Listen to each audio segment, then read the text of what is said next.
রাজধানীর পুরান ঢাকার কবি নজরুল ও সোহরাওয়ার্দী কলেজের শিক্ষার্থীদের সঙ্গে ঢাকা কলেজ, নটরডেম কলেজ সহ বেশ কিছু কলেজের শিক্ষার্থীদের ধাওয়া পাল্টা ধাওয়ার ঘটনা ঘটেছে। শিক্ষার্থীরা কবি নজরুল ও সোহরাওয়ার্দী কলেজে হামলা চালায়। এ হামলা ও ধাওয়া পাল্টা ধাওয়ার ঘটনায় অন্তত ৩০ জন আহত হয়েছেন।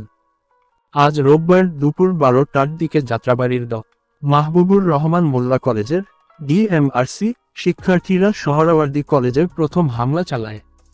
হামলায় সোহরাওয়ার্দী কলেজের অ্যাম্বুলেন্স, প্রাইভেট কারসহ ৫টি যানবাহন ভাঙচুর ও কলেজের গুরুত্বপূর্ণ মালামাল লুট করা হয় বলে কলেজ সূত্রে জানা গেছে।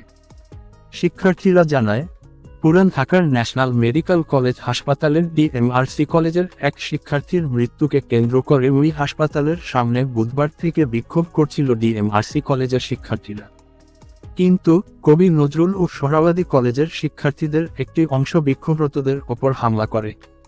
এ হামলার প্রতিবাদে আজ দুপুরে DMRC college, Dhaka college, city college, Notre Dame college সহ ঢাকার বেশ কিছু শিক্ষা প্রতিষ্ঠানের শিক্ষার্থীরা সম্মিলিতভাবে কবি নজরুল ও সোহরাওয়ার্দী কলেজে হামলা করে।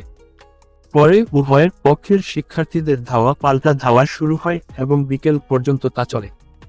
পরে পুলিশ ঘটনাস্থলে গিয়ে পরিস্থিতি নিয়ন্ত্রণে আনে। বিক্ষোভকারী এক শিক্ষার্থী দ্য ডেইলি স্টারকে বলেন, আজ সকালে ডিএমআরসি ও আশেপাশের কলেজগুলো ন্যাশনাল মেডিকেলের সামনে বিক্ষোভ করতে গেলে কবি নজরুলের শিক্ষার্থীরা হামলা চালায়। পরে আমরা সমন্বিতভাবে কবি নজরুল ও সোহরাওয়ার্দী কলেজের হামলার জবাবে তাদের প্রতিহত করি। এতে এখন পর্যন্ত আমাদের প্রায় ২৫-৩০ জন আহত হয়েছে। জানতে চাইলে সোহরাওয়ার্দী কলেজের অধ্যক্ষ অধ্যাপক কাকলী মুখোপাধ্যায় দ্য ডেইলি স্টারকে বলেন, আজ পরীক্ষা ছিল। গতকাল রাতে ডিএমআরসি কলেজের প্রিন্সিপালের সঙ্গে কথা বলেছি। তারা বলেছিল যে শিক্ষকদের সঙ্গে কথা বলেছে, অভিভাবকদের সঙ্গে কথা বলেছেন, কিছু হবে না।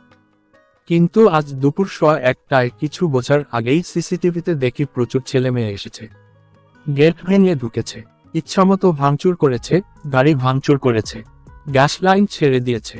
যোগাযোগ করা হলে ঢাকা মেট্রোপলিটন পুলিশের ডিএমপি উপকমিশনার media Talebur Rahman the daily স্টারকে বলেন, ন্যাশনাল মেডিকেলে চিকিৎসাধীন ডিএমআরসি কলেজের এক শিক্ষার্থীর মৃত্যুকে কেন্দ্র করে দুপুর থেকে এ ঘটনা ঘটেছে।